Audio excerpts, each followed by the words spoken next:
Davante Adams still has juice left in the tank, but Gardner Minshew must win the starting job to ensure Adams is worth his draft cost. We dig into the 2024 fantasy outlook for the entire Raiders offense on today's episode of Locked On Fantasy Football.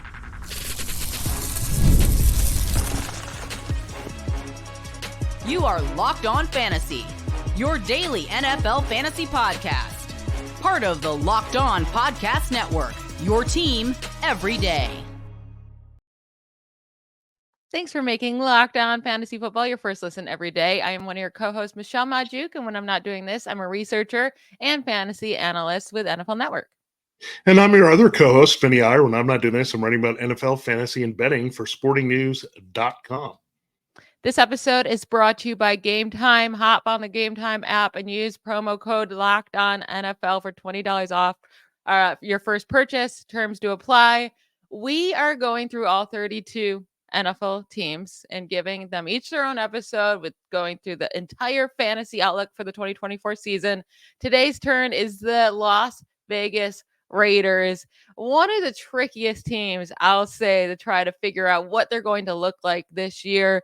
They've had a lot of changes this offseason, right? Even in the middle of last year, they benched Jimmy Garoppolo, they fired Josh McDaniels, and then they ended up hiring Antonio Pierce, who was the interim last year, keeping obviously keeping Aiden O'Connell, but that's the guy they went to last year, their fourth round rookie. They hired Luke Getsy as their new OC, signed Gardner Minshew as a veteran, and that's pretty much their decision on quarterback is either going to be Gardner Minshew or Aiden O'Connell.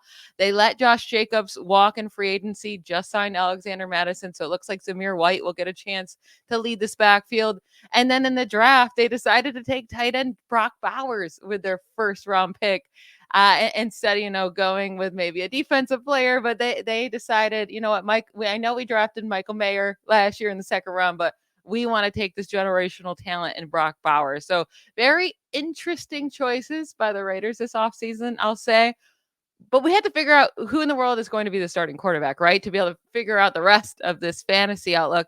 So, Vinny, who do you think will be starting for the Raiders this year? Gardner Minshew or Aiden O'Connell? Yeah, I think it favors Gardner Minshew early here. I mean, Aiden O'Connell, they've kind of seen what they have in him. I know it's a new offensive coaching staff here with Luke Getsy, but I think you know what you have. Minshew is the ideal bridge quarterback. I don't think O'Connell's the future. They decided not to draft or get in on that quarterback run here in the first round. They included Bo Nix and Michael Penix, and maybe the Falcons threw off their plans a little bit by jumping on Penix. So now they're just bridging to the future, seeing what they have with Minshew, trying to probably be a run-heavy team, try to get as many wins as possible this year. Minshew is up to the task, but again, he's proved pretty much he's a backup level guy. I mean, that's what he's going to be.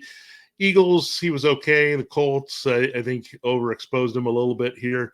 He's just a guy. He's nothing special. But the one thing I know about Gardner Minshew, he's going to facilitate the playmakers to do what they need to do. And that's what I like about Minshew. Wherever he's at, he's going to know who the guys are. He did that with Devonta Smith and A.J. Brown. He's going to do that with the weapons, just like he did with Michael Pittman there in Indianapolis. So I do like that part about him. And he's a veteran. He's savvy. He's kind of fun. He's very smart, so he can pick up an offense very quickly. So that's also very helpful. I mean, a lot of these guys that bounce around, I mean, they have to be pretty intelligent, right? Like Ryan Fitzpatrick that can just absorb an offense quickly. And Minshew is very intelligent in that sense. So when we look at it right away, I think Minshew gives them the best chance here. The thing is, I don't understand the thought process of the Raiders starting Gardner Minshew, right? But also they signed him, so they must want him. 2-year, $25 million. It's not chump change. But why would you not just start Aiden O'Connell just to see maybe he can get better in year 2? It's not like he was terrible in year 1. He was a viable quarterback. And just to see if you have something there, it doesn't make you're not going to win a playoff game with either of these guys. So what does it really matter? I would start O'Connell. But at the same time, I want Minshew to be the starting quarterback for fantasy points, right? Especially for Davante Adams. I think Davante Adams would be such a better fantasy player with Gardner Minshew chucking him the ball. So Adams, 31 years old. He was the wide receiver 18 in fantasy points per game last year, wide receiver 11 overall. It didn't feel like a good year last year, right? He still got the target. but his yards per reception went so far down. His catch percentage was down. His touchdowns were just a little bit down, but we're so used to him catching like 14 touchdowns a year that when he only catches 8, it feels bad. No, he's still being drafted pretty high, right? He's going as a wide receiver 14, wide receiver 9, 14th overall in the draft. That just feels a little rich to me with, him aging and with his quarterback concerns, but I still do think he'll be a very solid wide receiver too, with if Gardner Minshew's the starter. Yeah, I think the problem is Davante Adams has probably reached his peak. I mean, he's kind of overextended himself in terms of his production, but he kind of got bait and switched here in Las Vegas. He was like, okay, I'm sitting pretty. I'm going to reunite with Derek Carr. Then Derek Carr falls out of favor quickly with Josh McDaniels. They flip the page to Jimmy Garoppolo. Okay, this is not bad. Jimmy Garoppolo is okay. Then Garoppolo gets hurt. He's terrible. They bench him for Aiden O'Connell. So a quarterback change there. And then another one coming with Gardner Minshew. So, like, he's probably wishing, I wish I had never broken up with Aaron Rodgers. Now he's on a different team. I'm on a different team. No one is really happy here with the situation. So, yeah, I don't think you can say he's going to produce higher than he did last year. I mean, I don't know if Minshew moves the needle that much to jump him that high. I get it. He was wide receiver 11 overall. He has the availability. We know he has some big game ability still with the scoring, but he's not the player he once was, and he's not going to take over games the way he once was. So I look at it more as a wide receiver 2 situation where the average scoring would lead you from last year. So I think he's going to finish somewhere around last year's number. I don't think it's terrible, but I think going that high for this type of wide receiver, whether it's young stars, Chris Olave, Garrett Wilson, the uptick for some of these players, I'd rather go in that direction versus an aging talent with a shaky quarterback situation. Yeah, and I will say, like, looking at his numbers, even with Aiden O'Connell, like, he was getting targeted so much. Like, these are some games and starts with Aiden O'Connell. 13 targets, 10, 12, 21. And then the other ones are still 7, 7, 8. Like, he was getting targeted a lot by O'Connell. So we know he will look at him. It just wasn't as efficient. But towards the end, they started to connect a little bit better. And he did score 4 touchdowns over the last 4 games of the season. So maybe there's hope either way. But like when you're looking at where he's being drafted right now, he's going right before guys like Marvin Harrison Jr., Chris Olave, and Drake London. And Nico Collins are kind of going like all within 5 picks here. If you like, would Adams be at the bottom of that group for you, or somewhere in the middle, or maybe even the top? No, I think Adams is at the bottom because I want youthful upside at this position. And really, when you start examining their situations, we get deeper here. Derek Carr is now playing with Olave. Even that is better than this situation because Olave is in an offense where he can be treated as the alpha. Same thing with Garrett Wilson with Rodgers. You got Marvin Harrison with Kyler Murray. So it's just a little bit better overall. And again, they're all younger receivers. So they've got the uptick, the upside. I tend to be an ageist when it comes to receivers because it can drop off pretty rapidly here. It's happened a lot. If you hit 30, 31, it's going to happen. And Davante Adams has played a lot. I mean, he's been targeted a ton. He's been hit a ton, and he's been covered tightly for most of his career. So it's going to wear down at some point. Maybe this is it. And keep in mind, Davante Adams could start to become a little disinterested as well because, again, this team is probably not going anywhere. He's not going to have any chance to contend with the Raiders. And the other thing is you have to consider, I mean, they did add Michael Gallup. They do have Jacoby Myers. They could be spreading the targets around a little bit more this year. I wouldn't say they're going to go nuts with it, but I'm not sure that Adams is going to be as dominant as a number 1. I think Myers is going to be involved quite a bit here in year 2, especially with Hunter Renfrow gone.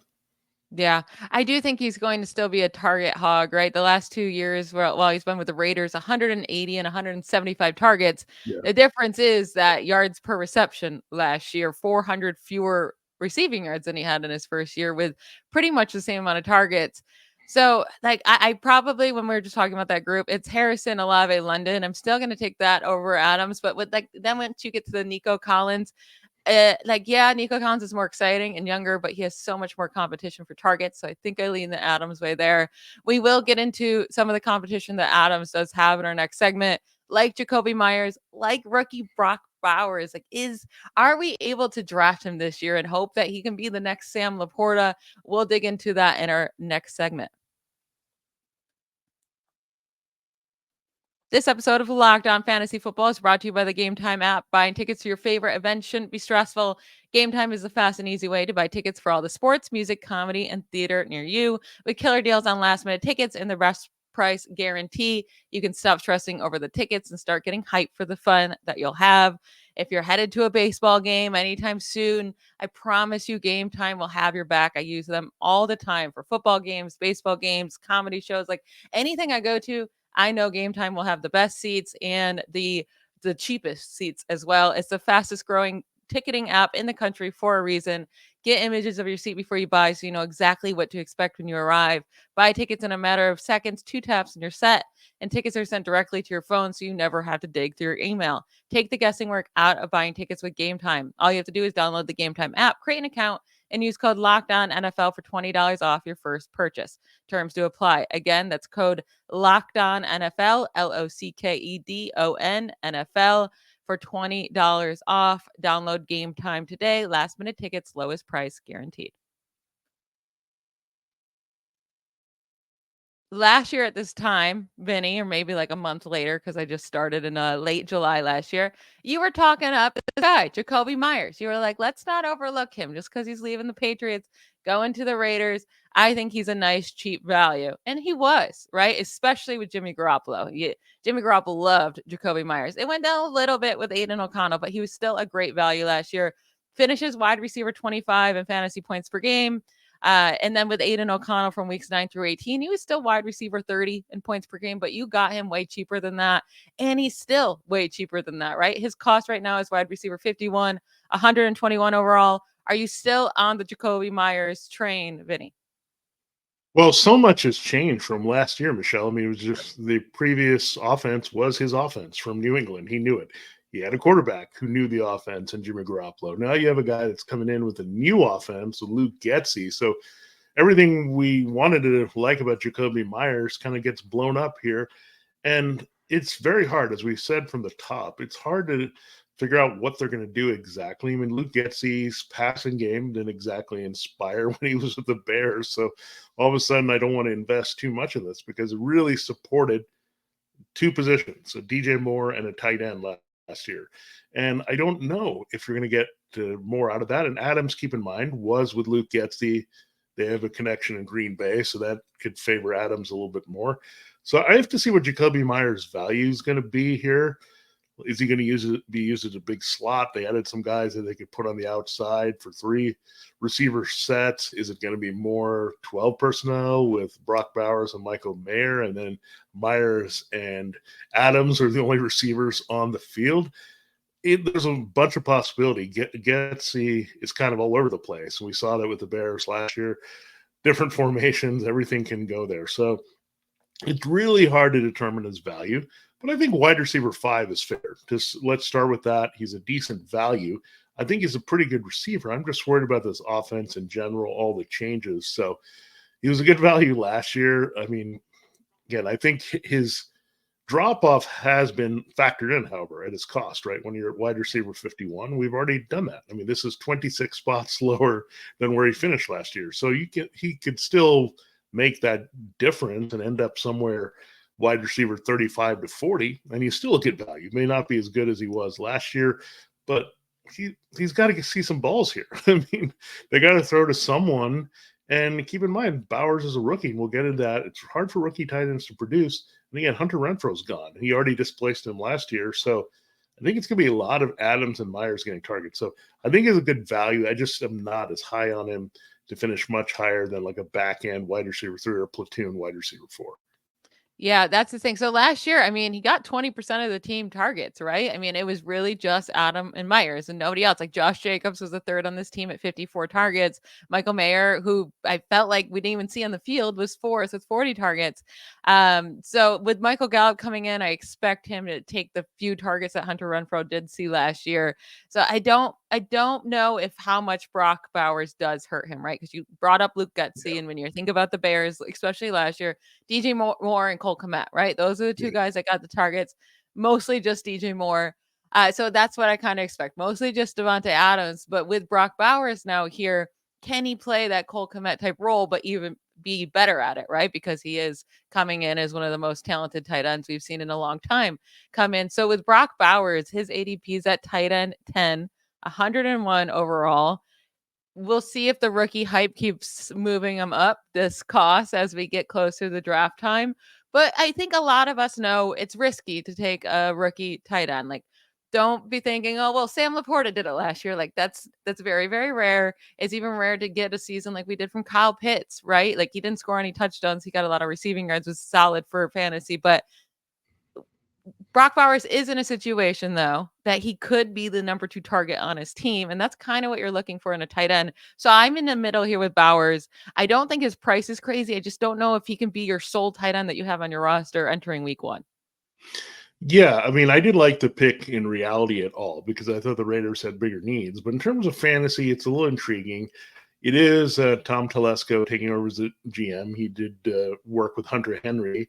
They were the Chargers, and they made him quite a big part of their offense early before Henry had the injuries there in San Diego/LA. So when we look at this situation, it's reminding me of that a little bit, where they use this high draft pick on him, maybe because they're trying to erase what they did with Michael Mayer. This is a team that did something that no team really has done, is draft a first-round tight end after taking a second-round tight end the year before. So I feel bad for Michael Mayer, but again, when you make this aggressive move, you think you want to use him. But also keep in mind, the Bills made an aggressive move for Dalton Kincaid. He had limited returns in the first round, so sometimes we're looking at the situation. Laporta just stepped in a great one. And then we had Trey McBride in year 2 really break out, and now we like Dalton Kincaid. So I don't know if this value is all that good when you look at who's going around him. I think I would take him ahead of like the Jake Ferguson, David Njoku. I think it's very interesting.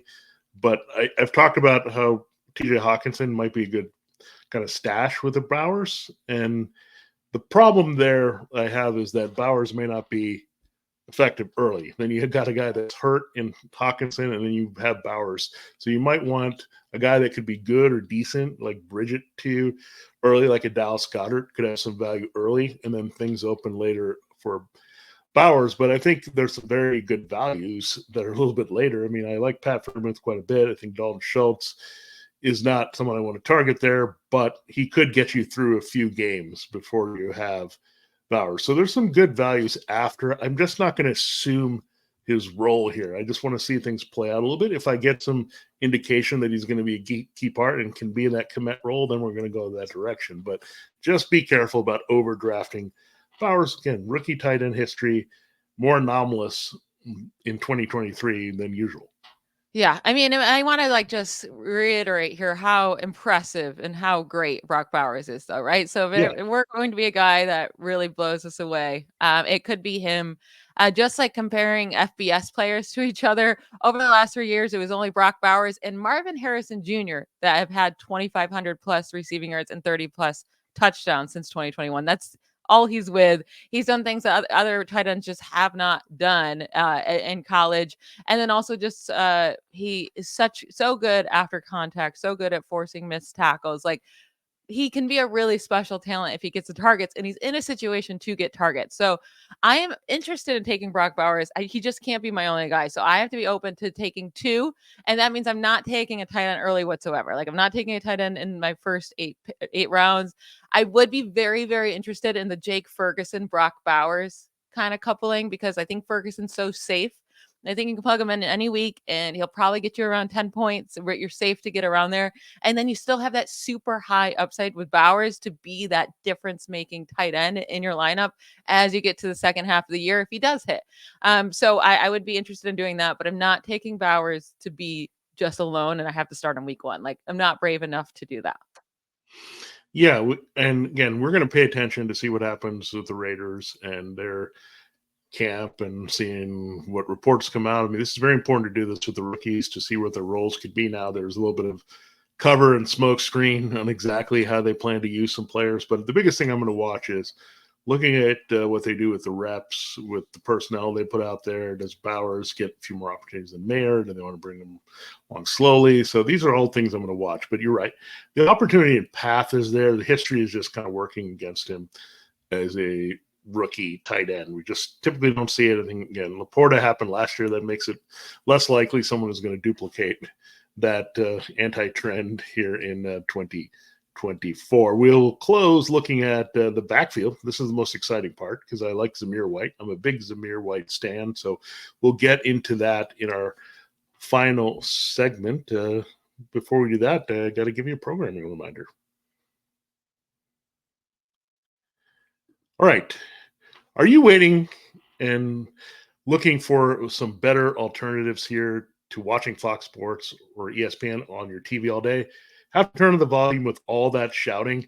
Make the switch to Locked On Sports Today, a free 24/7 sports streaming channel programmed for you every day to bring you the biggest stories without all the screaming. Locked On Sports Today brings you can't-miss analysis, opinions, and news. Whether you're looking at reality sports or fantasy, it's streaming 24/7 on YouTube or the free Amazon Fire TV channels app, part of Locked On Podcast Network, your team every day. All right, now I'm getting excited because we're going to finally talk about Zamir White, okay? And I've been pumping this guy up quite a bit, and the Raiders kind of backed me up here. They said that we're ready. I mean, look at the last 4 games of 2023. This dude took over. Josh Jacobs was hurt, and he's like, yeah, give me the job. It's mine. I'm going to take it over for next year. And then the Raiders like, do we really want to spend to keep Josh Jacobs? Nah, we don't need him. Zamir White looks special. And then what do they think? Do we need to draft another guy to compete with Zamir White? Nah, Zamir White's good. So I really am excited for Zamir White. I think he can be one of the better values on the board. I think there's hype, and there's justifiable hype. I mean, right now, it's also very good cost, Michelle. RB23, 80th overall. I'm okay with this cost totally because I think I'm going to get way more. And you might disagree with me on this, but Georgia backs, upside, special player, everything lines up for him to be very good this year. It is kind of nice that we got to see him start 4 games at the end of last year with Antonio Pierce. Now, it was a different OC, but it was with Antonio Pierce. So that's nice, right? With Josh Jacobs out of those games. And they were 4 solid games, nothing insane. In half PPR, 16 points, 14.5, 13.1, and 12.6. Like very solid RB2 numbers. He finishes RB12, RB15, RB20, RB17 during that time. Exactly what I expect from this year. Like I expect him to be a really solid-ish mid RB2. I'm not expecting top 10 running back. I don't think he has that upside, unfortunately, in this offense. I don't know how many scoring opportunities he will have, but his price is extremely fair. So if you like Zamir White's talent, like a lot of these guys going in this round, it's going to be about the talent that you like. Like this is who he's going around. Zamir White, James Conner, Zach Moss, Jalen Warren, Jonathan Brooks. I like all of those guys. And obviously me being a Zach Moss stan, I would be taking Moss. But if you're a White stan, take White. Like take the guys that you love to root for because I think they're all kind of RB2-ish. I think they'll all help you win games and they're all going to be pretty solid in that this range. I'm loving this range of running backs this year. I don't think I'll be taking any in the 3rd, 4th round, 5th round because you can get these guys in the late 6th, 7th, 8th round. I like them better. Yeah, White and Moss could see a lot of touches here in their offenses. I mean, there's not much behind them that can hold up. Yeah, I mean, then you start getting to Jalen Warren. He's still in a timeshare with Najee Harris. Brooks, we have to see him recover from the ACL and carve out his role. I think it'll happen with the Panthers. Connor, again, I'm not as high on because he's a little bit older, and I want to avoid that, and he's had some durability issues. Javonte Williams, I don't know what his role is going to be. I think there is some intrigue in him, but I think Zamir White's in a much better situation, especially with Alexander Madison behind him. I mean, we know Madison turned into just a guy there. He got opportunities, but he didn't really come through. They had to replace him, and it ended up being Aaron Jones. Ty Chandler still there in Minnesota. So Madison, to me, is back in the role that he was the best at, a backup. He was the backup to Dalvin Cook. Now he's kind of the backup to Zamir White. So everything really lines up for Zamir White, but we also kind of might have a clear-cut handcuff here in Madison. Yeah.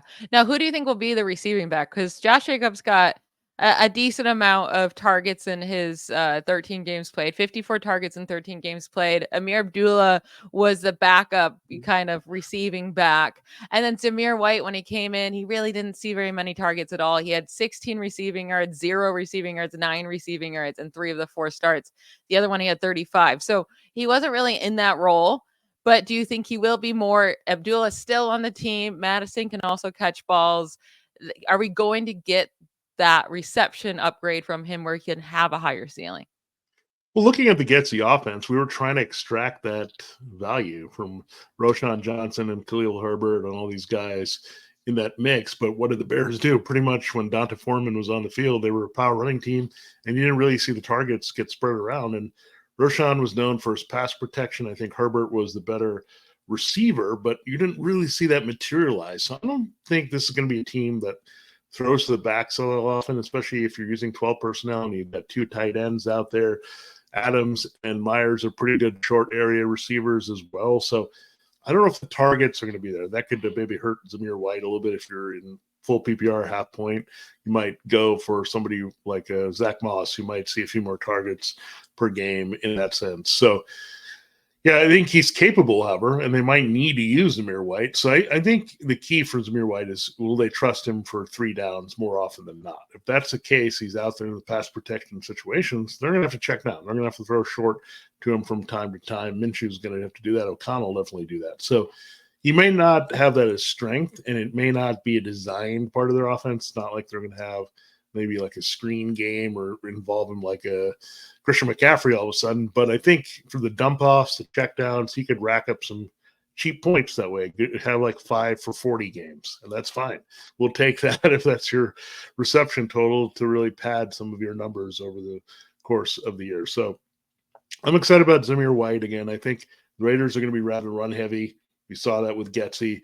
I don't think that changes here. Got to take pressure off the quarterback, and this offensive line is pretty good. Watch out for Thayer Munford Jr., the right tackle. If he can get going with Colton Miller, this is a pretty darn good line where they can really run block the way the Bears did. They weren't as good in pass protection in Chicago, but the run blocking really came through, and I think that could be a thing here, especially if Bowers can have any asset as a blocker as well. Love it. I'm going to ask you one hard question to finish up this show today. Jonathan Brooks or Zamir White? They're going within 6 picks of each other.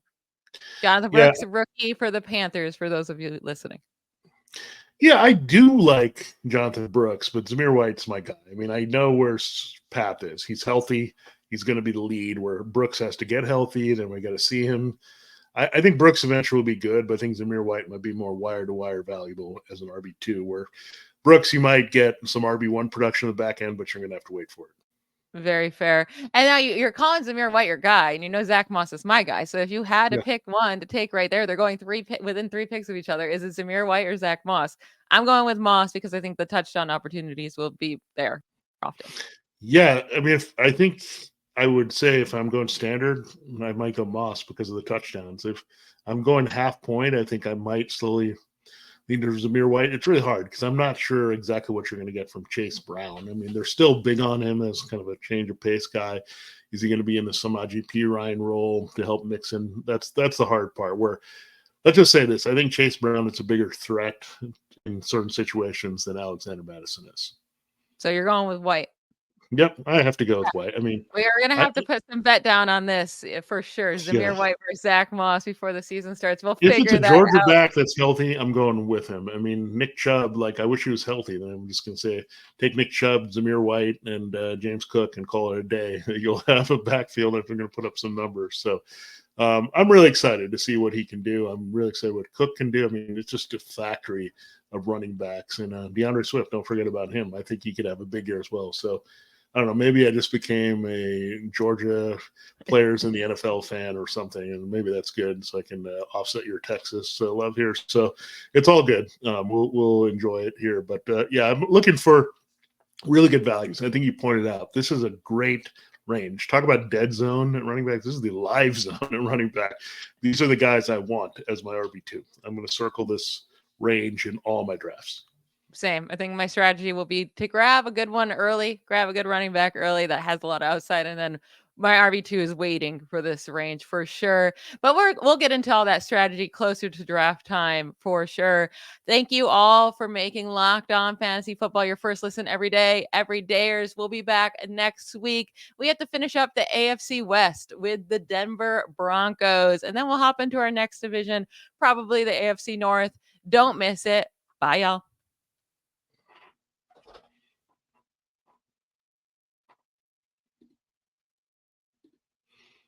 Cool. I posted